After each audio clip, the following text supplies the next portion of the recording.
Shopping for cookware is super confusing, so let's go to Target today and see if we can find some better choices. Welcome to my Shop with Dr. Viv series where I help you make better choices at the store. In my opinion, there is no 100% perfect cookware, but there are better ones. They all have different pros and cons, so let's see if we can find some better choices at Target today. Many of us already know to avoid Teflon coated cookware like this, and it's because of a group of chemicals called PFAS. This is a group of thousands of different chemicals, and they've been shown in studies to be associated with health challenges like fertility issues, thyroid problems, certain cancers, liver, kidney damage, and more. So Teflon is bad news. So I actually try to avoid all non-stick coated pans like these because they're coated with PTFE, and even if they don't use PFOA, they can be replacing PFOA with other just as harmful PFAS chemicals like Gen X or PFBS. So this is a very popular brand, but this is also made from PTFE, so avoid this type of cookware. And now let me show you two better options here at Target. So number one is stainless steel. Stainless steel is a good option. It's made from chromium and nickel. So unless you have a nickel allergy, it's a good option. Now, some of the metals can leach into food, but it depends on the type of food. So acidic food is more likely to leach metals into your food if you cook it at very high temperatures or if you cook it for a very, very long time. But stainless steel can actually be used for shallow frying, and I've seen people successfully fry eggs on their stainless steel pans. You just have to make sure to preheat the pan and also then cook your egg at a medium low temperature to prevent it from sticking. There are many different grades of stainless steel. Now let's go through what different grades mean. So these types of newer ceramic coated pans are made through a process called sol gel, essentially using sand, silicon dioxide. And this is a similar process to how glass is made.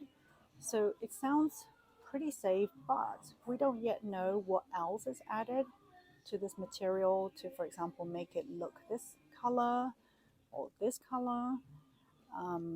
And the main thing is that underneath this coating is aluminum.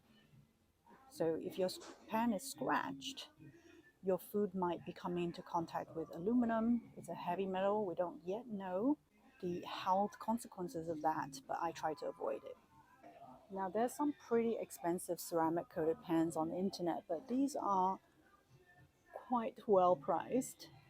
And did you know that Target actually has their own brand of cookware called Made by Design? So this is a ceramic non-stick skillet, very similar to the other one that we just saw, and the price is really, really reasonable. Now, a lot of people also tell me that these ceramic coated non-stick pans also lose the non-stick coating pretty easily, and that's another reason why I don't love these, because they end up in the landfill once they're not non-stick anymore, and it's contributing to our landfill waste. But if you must use non-stick, these are definitely better options.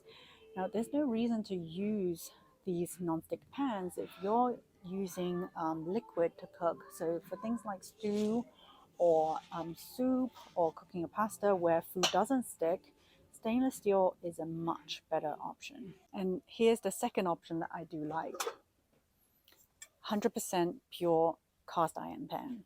So this brand is very popular. The price is very reasonable.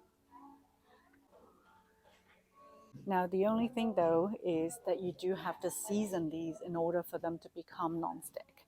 And there are options, for example, the one that I use, I purchase online, and they come pre-seasoned and they're pretty much non-stick from the get-go. But if you buy something like this and you have the patience, you can season this so it becomes non-stick.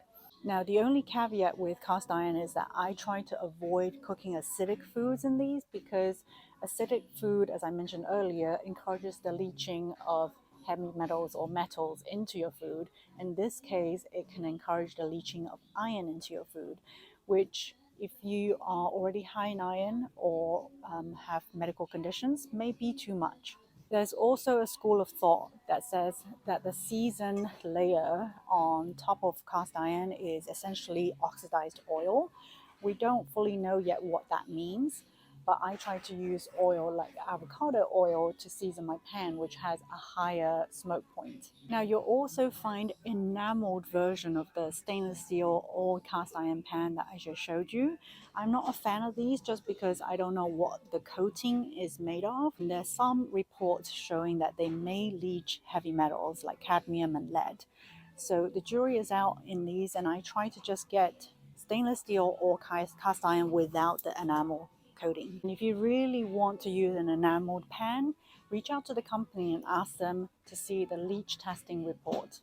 Let me show you what I have at home. So I have this cast iron pan, I have a all-clad stainless steel, I have a 100% ceramic pan from Extrema, and another stainless steel frying pan from all-clad. So this frying pan came pre-seasoned, so it was pretty much non-stick right off the bat. A well-seasoned cast iron is non-stick, so I can use this to make pancakes, crepes.